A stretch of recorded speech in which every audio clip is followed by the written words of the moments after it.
World senior citizen day जो है वो 1 अक्टूबर को मनाया जाए, ताकि सभी बच्चे, सब लोग जो है बुजुर्गों का सम्मान करें।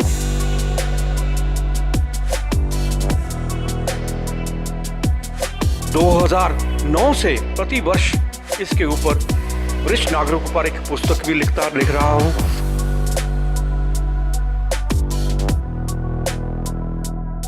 चलते रहो, थकना नहीं, अकड़ना नहीं।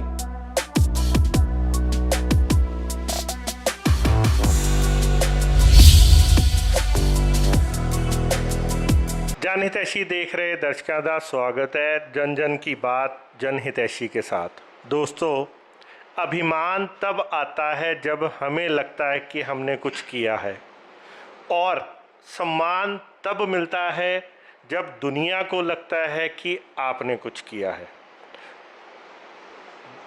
1 अक्टूबर senior citizen day, world senior citizen day है। तो वर्ल्ड सीनियर सिटीजन डे ते असी एक स्पैशल जिहड़ा उस ते जिहड़ा हैगा कह लो कि उस ते बेस्ड एक लुधियाने शहर की एक तुहानूं शख्सियत नाल मिलान आए हैं। शख्सियत जिहड़ी हैगी है ये बहुत ही वड्डी शख्सियत है। 78 साल की उम्र च भी ये एक 20 साल के जिहड़े यंगस्टर की तरह चंचल भी हैगे है, पर इन्हां दे गल करिए जिंदा दिल भी हैगे है और ज्ञान का भंडार है। पर सानू एक चीज़ समझ नहीं लगी कि ये सारे दे पिछे इन्हां दा बेस की है। तो असी तुहानू बांगिया साहब हैगे है, इन्हां दे नाल असी मिलान आए हैं।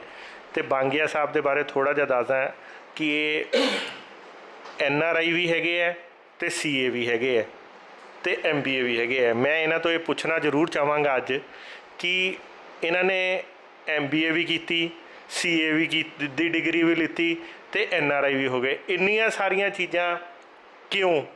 तो कि इन्हों MBA ते भरोसा नहीं सी या CA ते भरोसा नहीं सी, या उस तो बाद NRI हो के फिर इंडिया च की करते पे? ये सारे सवालों के नाल असीं बांगिया साहब नाल मिलांगे। 78 साल की उम्र च तुहानूं भी मिलाने हैं कि इन्हां दी चंचलता नाल तुहानूं भी परिचय कराने हैं। तो आओ गलबात करते हैं। नमस्कार सर। मैं यशपाल बांगिया, प्रधान सीनियर सिटीजन केयर फाउंडेशंस, आज सबको वरिष्ठ नागरिक दिवस को पर हार्दिक बधाई देता हूं। आज का दिन जो बुजुर्ग लोग हैं, एल्डर्स हैं, उनके लिए एक सम्मान का दिवस है, जो कि सारे भारत में नहीं सारे विश्व में मनाया जाता है। उनकी बुजुर्गों की एक अपनी गौरव गरिमा होती है, उसको सुरक्षित करने के लिए ये UNO ने ये इसको पास किया कि हम वर्ल्ड सीनियर सिटीजन डे जो है वो 1 अक्टूबर को मनाया जाए, ताकि सभी बच्चे, सब लोग जो है बुजुर्गों का सम्मान करें, क्योंकि वो राष्ट्र की, विश्व की संपदा होते हैं। तो आओ मैं आप इसके प्रति आपको मैं 2009 से प्रति वर्ष इसके ऊपर वरिष्ठ नागरिकों पर एक पुस्तक भी लिख रहा हूँ, ताकि वरिष्ठ नागरिक जो हैं वो अपना जीवन यापन किस प्रकार गुजारते हैं, उनकी क्या समस्याएं हैं, उनका उसमें पूरा निराकरण करता हूँ, ताकि वरिष्ठ नागरिक जो हैं उनका जीवन, वो एक राष्ट्र की संपदा हैं, विरासत हैं। उनका अगर मान सम्मान ना हो, तो अगर बच्चे और राष्ट्र उनका सम्मान नहीं करेगा तो किस प्रकार हम आगे बढ़ सकते हैं। वो एक बड़ वृक्ष होते हैं, बड़ वृक्ष के साथ ही सारी छाया जो है, घर की छाया मिलती है। इस प्रकार ये जो दिन है, इसकी एक गौरव गरिमा को आज मैं आपके सम्मुख रख रहा हूँ। मैं प्रतिवर्ष, ये मेरा एक संकल्प था कि मैं प्रतिवर्ष वरिष्ठ नागरिकों पर एक पुस्तक लिखूं, कि जो मेरे अनुभव हैं मैं अपने अंदर अनुभवों को समेटे ना रखूं, उनको लोगों को बांटूं, ताकि जो अनुभव हैं, अनुभवों से ही संसार चलता है।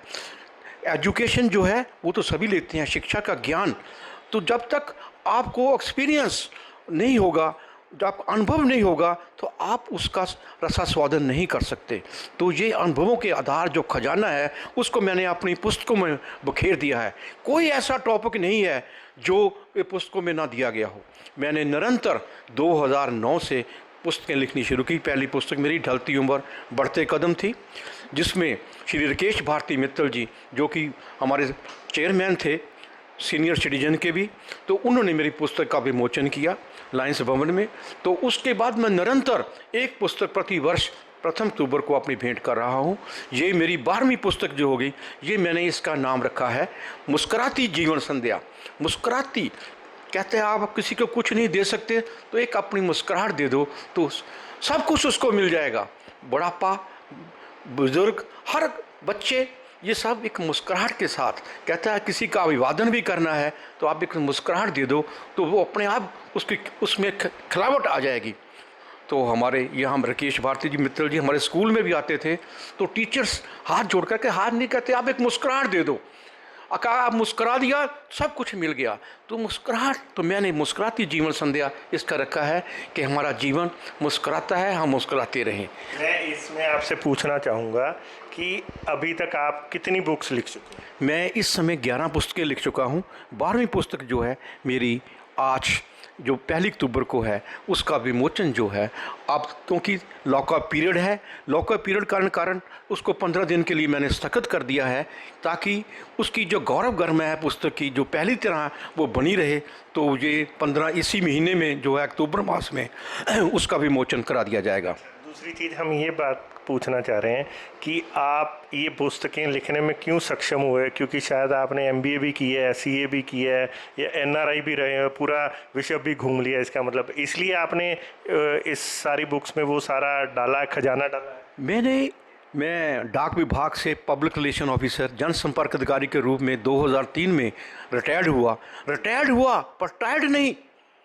तो कई लोग कहते हैं बांगिया साहब आपकी तो लोहे की भांति आपकी टांगें हैं। मैं कहा देख, चलता रहे बंदा लोहा नहीं तो गोया।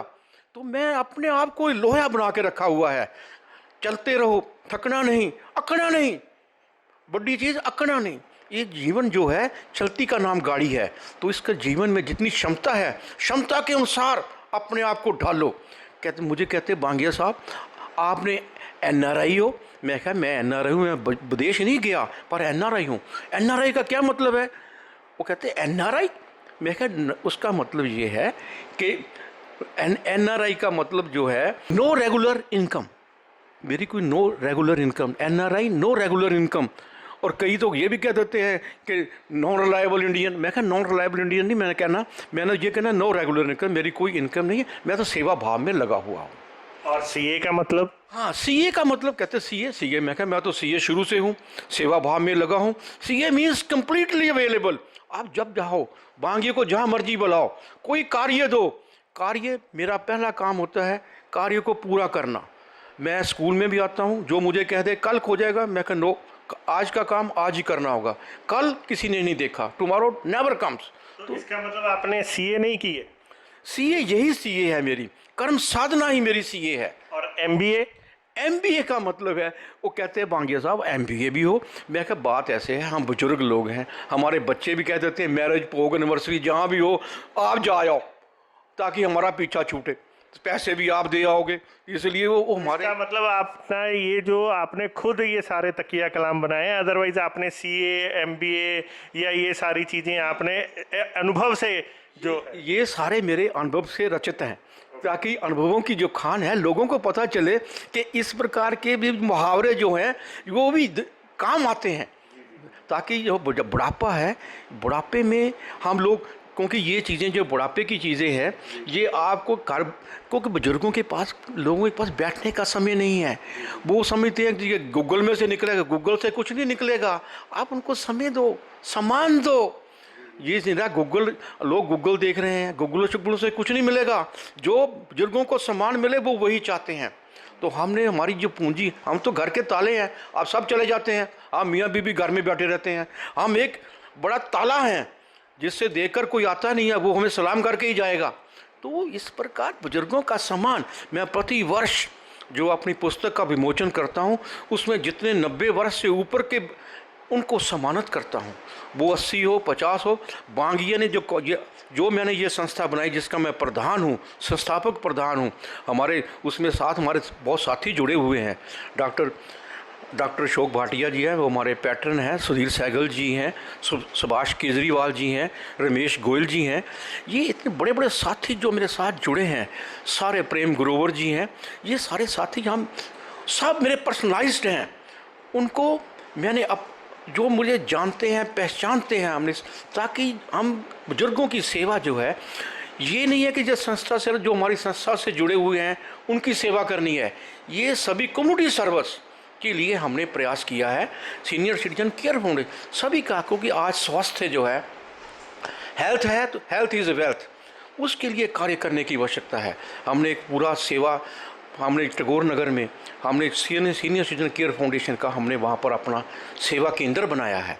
सेवा केंद्र कोरोना पीरियड है, वो हम उसको पूरी तरह प्रफुल्ल तो नहीं कर सके, परंतु वो उसका निर्माण कर दिया गया, बहुत अच्छा दफ्तर बना दिया गया है वहाँ पर एक डॉक्टर, हमारे साथ 6 डॉक्टर जुड़े हैं जो अपनी सेवाएं देने के लिए तैयार हैं, वो सेवानिवृत्त हैं, वो हमारे साथ हैं, हमारे मेंबर हैं, वो वहाँ पर बैठेंगे, लोगों को फ्री सर्विस कंसल्टेशन मिलेगी।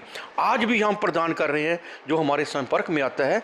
तो सेवा हमारा मुख्य उद्देश्य है कि हमारे जो सीनियर सिटीजन्स हैं वो सेवा से जो उनको धिकारा ना जाए, उनका अधिकार जो है। पूछना चाह रहा हूँ कि जैसे कोविड का दौर चला और कोविड के दौर में सीनियर सिटीजन्स के लिए सरकार ने गाइडलाइंस जारी कर दी कि आप घरों से कम निकलो, ना ही निकलो उनको, क्योंकि उन पे सबसे ज़्यादा इम्पैक्ट पड़ सकता था। तो ऐसे में सीनियर सिटीजन्स ने क्या महसूस किया घरों में रह के, आप बता सकते हैं? और आप लोगों को, जो भारत का युवा है या जो लुधियाना का युवा है, पंजाब का युवा है, उसको क्या मैसेज देना चाहते हैं कि वो सीनियर सिटीजन आज क्या महसूस करता है या उसको क्या कमियां हैं जिसे आज पूरा गैप पूरा करने की ज़रूरत है? कोरोना महामारी ने जितने सीनियर सिटीजन्स, हम घरों में ढकेल दिया गया कि आप घर में बैठो, घर में बैठे हैं, ठीक है, घर में बैठकर कई चीज़ें ऐसी हैं जो हमें बहुत अच्छी भी लगी। मेरा खुद अपना का अनुभव है, मैंने 400 पेज जो मैंने साल में लिखने थे, वो मैंने 4 महीने में लिख दिया और अपनी किताब पूर्ण कर दी। ये मुझे समय भी मिला, परंतु उसमें कई कठिनाइयाँ भी हैं। जो घर में बैठे रहना एक किस्म के कैद हो जाती है, वो कई ऐसी कठिनाइयाँ तो आती हैं जब कोई ऐसा है, पर जो देश में आपत्ति आती है तो हम उसके साथ हैं। तो लोगों को हमने वर्चुअल संदेश दिया कि आप घरों में रहो, ताकि आपको, हम हैं तो दुनिया है, क्योंकि ये जो बॉडी है, this body is the living temple of God. हम इसको अपने रूप से पूर्ण रखें, गुरुद्वारा मंदिर जाने की ज़रूरत नहीं है, घर बैठे ही इसकी पूजा करो, स्वस्थ रहो, स्वास्थ्य ही एक जीवन है, हम हैं तो आगे चलेंगे। तो इसलिए घर में रहो, मास्क पहनो, जो हमारी सरकार के दिशा निर्देश हैं उनका पालन करने के लिए सभी को वर्चुअल हमने संदेश भी दिया, ताकि हमारा जो समाज है, वयोवृद्ध समाज है, उसकी जो आकांक्षाएं हैं, जो उसकी हैं, घर वाले भी हमारा पूरा सम्मान करें। ये भी दिया कि जो बच्चे बूढ़े एक तो पड़े रहते थे, आगे निकल जाते थे, घर से बाहर जाते थे, घर रहने से कई कठिनाइयां का सामना करना पड़ा, परंतु सबका मुकाबला करना, क्योंकि संघर्ष ही जीवन है। जीवन ताकि कठिनाइयों का पता चले तो उसी का यानी कि सामना किया जा सकता है।